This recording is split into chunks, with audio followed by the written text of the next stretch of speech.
नमस्कार दोस्तों, आज हम सीखेंगे प्रश्नावली 3.2 का क्वेश्चन नंबर जो हमारा 3 चल रहा है उसका चौथा पार्ट। देखिए, चौथे पार्ट में हमसे कहा जा रहा है कि एक नगर में टैक्सी के भाड़े में एक नियत भाड़े के अतिरिक्त चली गई दूरी पर भाड़ा सम्मिलित किया जाता है। मैं भी समझाता हूँ सवाल को।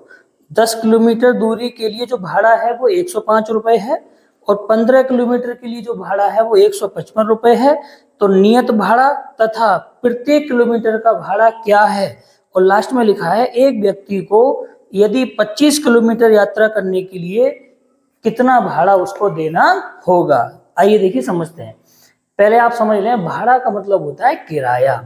टैक्सी का मतलब जो गाड़ियां वगैरह चलती हैं शहरों में, आपने देखी होंगी कारें किराए पे, तो उनको कहा जाता है। ठीक है, अब देखिए समझिए। मान लीजिए कि एक शहर है हमारा, उसमें कोई टैक्सी चलती है, तो जो उसके दो तरह से किराया ले लेती है वो। पहला है कि उसका एक फिक्स किराया है। फिक्स मतलब जैसे आप अगर गाड़ी में बैठ गए तो आपको उतने रुपए देने ही देने हैं, प्लस जितने किलोमीटर आप चलेंगे उतने किलोमीटर के हिसाब से वो पेमेंट लेते हैं अलग से। ठीक है, तो हमने देखिए क्या कर रखा है यहाँ पे। तो हमने सबसे पहले मान लिया कि माना जो टैक्सी है उसका जो नियत भाड़ा है, भाड़ा मतलब किराया, वो कितना है x रुपए, यानी जो फिक्स किराया है वो x रुपए है, यानी ये जाएगा ही जाएगा 100%। ठीक है, और प्रत्येक किलोमीटर का जो अतिरिक्त किराया है वो है हमारा 22 रुपए, ये हमने मान लिया है। अब देखिए सवाल, तो यहां से हमें दो उसने शर्त दे रखी है। तो पहली शर्त में दिया गया है कि 10 किलोमीटर की दूरी का जो भाड़ा है वो 105 रुपए है। अब आप ध्यान सुनिए, मान लीजिए कोई व्यक्ति 10 किलोमीटर तक गया तो उसने किराया किस तरह से दिया होगा। जैसे हमें सवाल बताया गया है, भाई एक तो फिक्स किराया है, तो फिक्स किराया कितना हो गया x रुपए, वो तो आपको देना ही देना है हर बार, प्लस कितने किलोमीटर तक उसने यात्रा करी है 10 किलोमीटर तक। अब हर किलोमीटर का कितना है 22 रुपए। अब आप बताइए, अगर कोई व्यक्ति 10 किलोमीटर यात्रा कर रहा है और प्रत्येक किलोमीटर का हमने किराया 22 रुपए मान रखा है, तो प्लस में कितना हो जुड़ जाएगा 10 गुणा 22 यानी 10/22, और टोटल किराया कितना दे रहा है 105। तो यहाँ से पहली समीकरण हमारी बन गई x + 10/22 = 105। ये हो गई समीकरण नंबर 1। अब देखिए समीकरण नंबर 2 में हमसे शर्त नंबर 2 में हमसे कहा गया था कि 15 किलोमीटर का भाड़ा कितना है 155 रुपए। ऐसे इसको समझिए, इसमें भी किराया दो तरह से दिया होगा। जो व्यक्ति बैठ कर गया होगा, कौन सा, एक तो फिक्स किराया दिया होगा उसने, वो हमने x मान रखा है, प्लस 15 किलोमीटर तक उसने यात्रा करी है तो प्रत्येक किलोमीटर कितना दिया होगा 22 रुपया। तो कितना बन जाएगा x, और प्लस में दिया होगा 15 गुणा 22 यानी 15/22 और बराबर कितना 155। ये बन गई हमारी समीकरण नंबर 2। अब ये दोनों समीकरण हमारी बन चुकी हैं, पहली और दूसरी।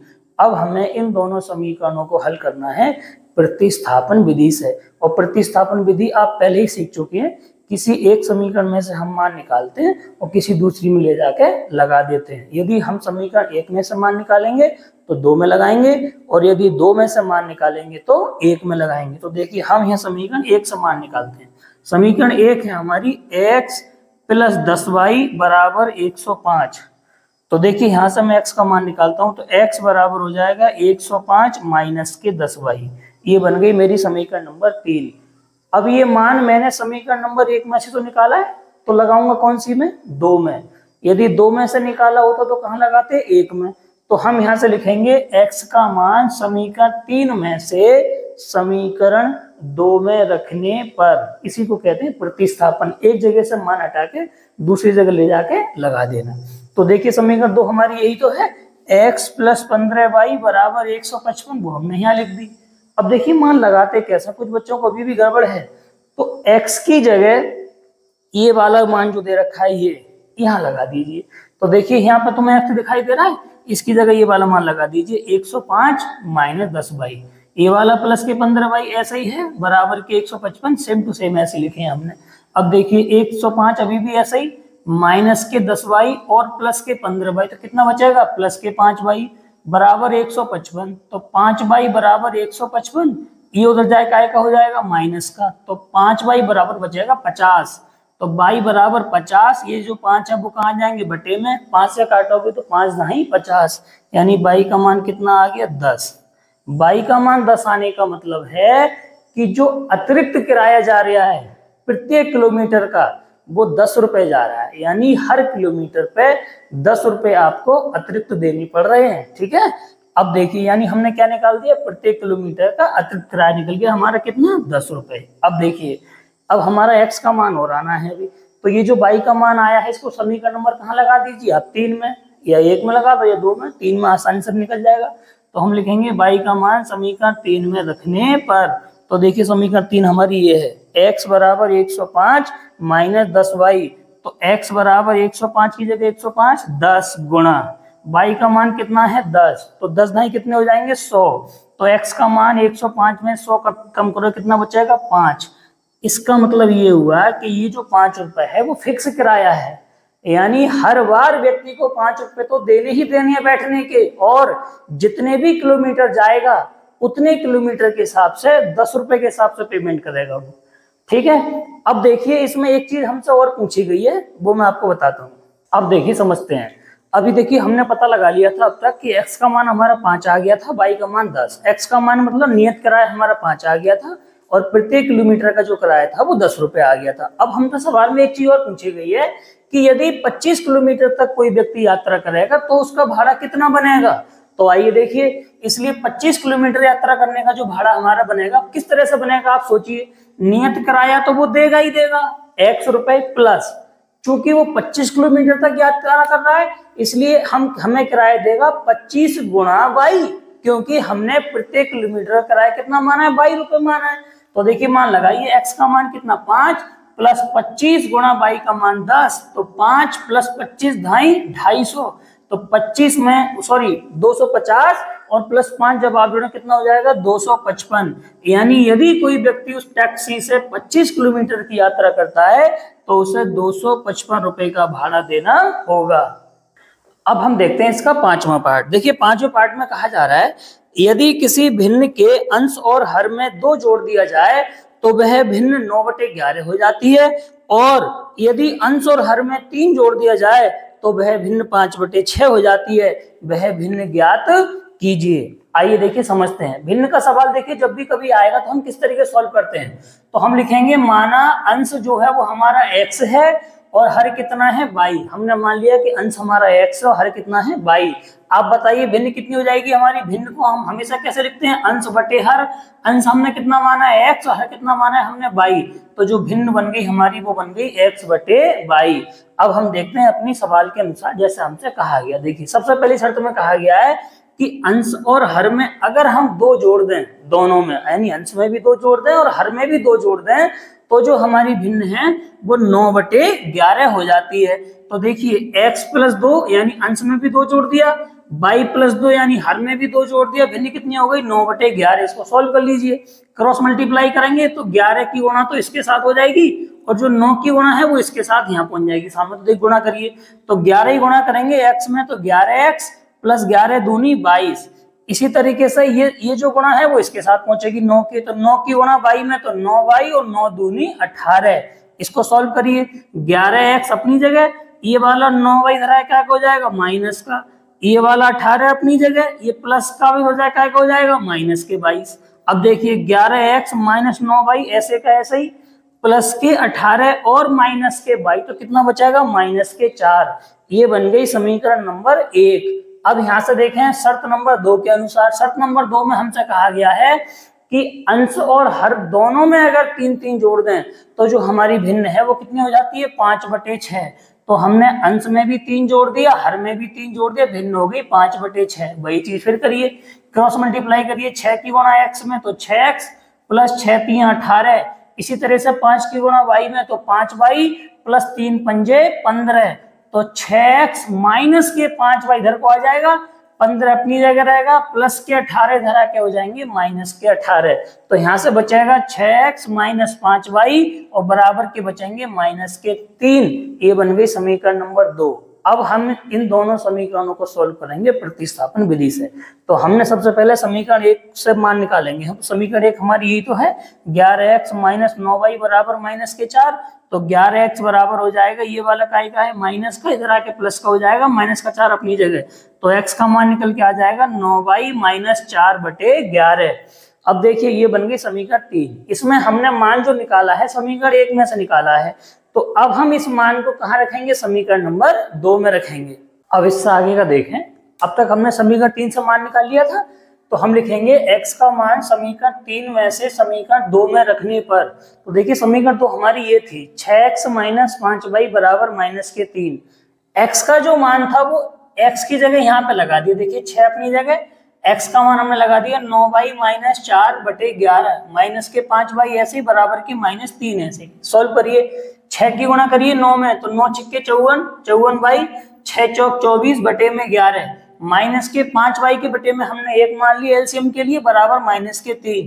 अब यहाँ से 11 का एलसीएम आ गया, इधर क्रॉस मल्टीप्लाई करेंगे 1 की तो सेम मान लिख जाएगा, यहाँ पहुंचेगी 11 की गुणा, तो 11 पंजे 55y और माइनस के 3। अब देखिए 54y है प्लस के और 55y का एक है माइनस के, तो घट के बचाएगा माइनस के बाई, ये वाला माइनस 24 ऐसे रह जाएगा बटे में 11 बराबर माइनस 3, तो माइनस के बाई माइनस के 24, 11 की पहुंचेगी गुणा 3 के साथ, तो 11 3 33। अब देखिए माइनस के बाई बराबर माइनस के 33, ये जो माइनस का 24 है क्या का हो जाएगा प्लस का, तो यहाँ से बचाएगा माइनस बाई बराबर माइनस के 9, माइनस से माइनस खत्म, बाई का मान कितना आ गया 9।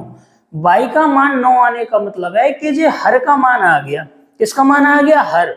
अब ये जो बाई का मान है समीकरण नंबर कहाँ लगा दीजिए 3 में, तो देखिए समीकरण 3 हमारी ये थी x बराबर 9y माइनस 4/11, तो x बराबर 9 गुणा बाई का मान कितना लगा दिया 9 माइनस के 4/11, 9 ने 81 माइनस के 4/11, तो x का मान बचेगा 77/11, 11 से काटिए 11 7 77, तो x का मान कितना आ गया 7। x का मतलब है ये किसका मान आ गया, अंश का। तो अब आप समझ गए हमारे पास अंश कितना आ गया 7 और हर कितना आ गया 9, तो हम कैसे लिखेंगे, इसलिए जो भिन्न हो जाएगी वो कितनी हो जाएगी x/22, भिन्न हमने x/22 मानी थी, वैसे भी आप जानते हैं अंश के मान को ऊपर रखते हैं भिन्न और हर के मान को बटे में, तो हमारा आंसर आ जाएगा 7/9, यानी ये होगी हमारी भिन्न, कितनी 7/9। अब हम देखते हैं इसका छठा पार्ट। देखिए छठे पार्ट में हमसे कहा गया है कि 5 वर्ष बाद जैकब की आयु उसके पुत्र की आयु से 3 गुनी हो जाएगी। 5 वर्ष पूर्व जैकब की आयु उसके पुत्र की आयु से 7 गुनी थी, तो उसकी वर्तमान आयु क्या है, यानी दोनों की वर्तमान आयु हमसे क्या करी गई है, पूछी गई है। आइए देखिए समझते हैं। तो हम सबसे पहले लिखेंगे, माना जैकब की जो वर्तमान आयु है वो x वर्ष है, ठीक है, जैकब के पुत्र की जो वर्तमान आयु है वो 22 वर्ष है, ये हमने मान लिया है। अब देखिए पहली शर्त में हमसे कहा गया है कि 5 वर्ष बाद जैकब की जो आयु है उसके बेटे की आयु से कितनी गुनी हो जाएगी, 3 गुनी। अब आप बताइए, यदि इस समय जैकब 5 साल का है तो 5 साल के बाद, यदि इस समय जैकब x वर्ष का है तो 5 साल के बाद क्या होगा, उसकी उम्र 5 साल बढ़ जाएगी। जैसे मान के चलिए इस समय अगर कोई व्यक्ति 10 साल का है तो वो 5 साल बाद कितने का हो जाएगा, उसके उम्र में ऑटोमेटिक 5 साल क्या हो जाएंगे, बढ़ जाएंगे, यानी 15 का हो जाएगा। तो 5 साल बाद जो जैकब हो जाएगा वो x+5 का हो जाएगा, और शर्त में हमसे कहा जा रहा है कि उसकी आयु कितनी गुनी हो जाएगी, 3 गुनी। तो 3 से गुणा कर दी 5 साल बाद उसके पुत्र की आयु से। यदि पुत्र इस समय 22 का है तो भाई वो भी बढ़ेगा 5 साल, 5 साल के बाद उसमें भी क्या हो जाएगी, उसको 5 साल और ऐड हो जाएंगे। तो यहाँ से समीकरण बनेगी x+5 बराबर 3 गुणा y+5। समझ में आ गया। अब इसको सॉल्व कर लीजिए।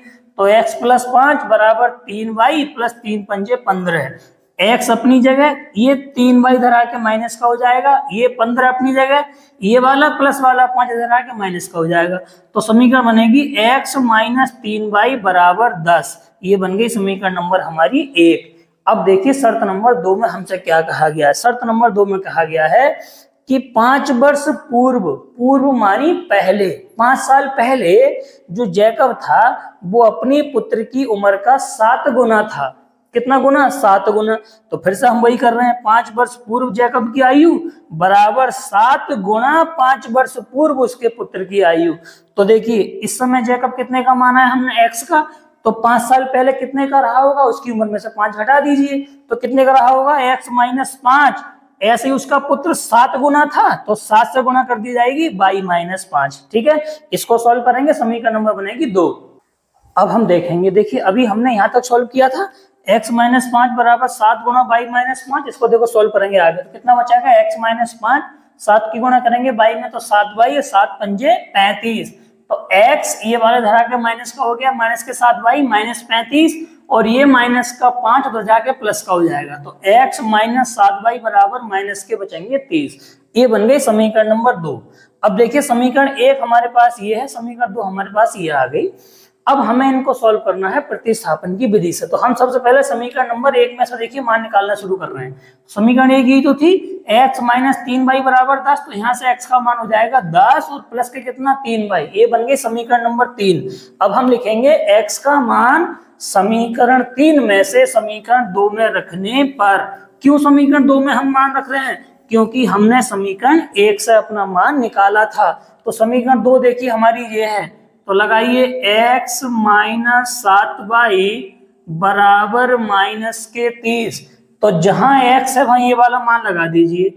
तो 10 प्लस 3 बाई और माइनस के 7 बाई बराबर माइनस के 30। समझ में आ रहा है? देखिए ये वाला मान जो है यहाँ पे लगा दिया x की जगह, ये माइनस का 7 बाई ऐसे ही, माइनस के 30 अपनी जगह ऐसे ही।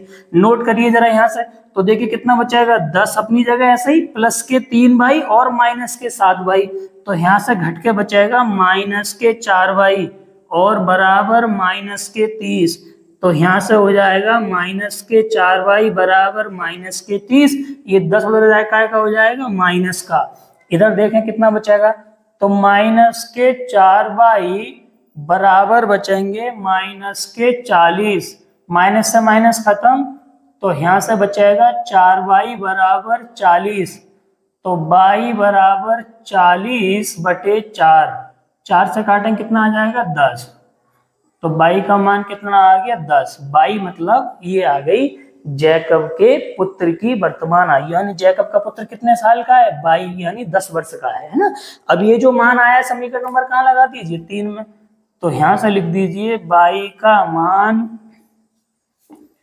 समीकरण नंबर 3 में रखने पर। समीकरण 3 देखिए कहाँ है हमारी, ये रही। तो x बराबर 10 प्लस 3 बाई। तो x का मान 10 प्लस 3 गुणा बाई की जगह 10। तो x बराबर हो जाएगा 10 प्लस 30, अर्थात x बराबर कितना हो जाएगा 40। कितना आ गया 40। अब आप चाहें तो फाइनल आंसर लिख सकते हैं कि अतः जैकब की वर्तमान आयु कितनी आ गई 40 वर्ष, तथा जैकब के पुत्र की वर्तमान आयु कितनी आ गई 10 वर्ष। उम्मीद है अब तक इतना समझ में आया होगा। मिलते हैं किसी अगली वीडियो में, तब तक के लिए नमस्कार।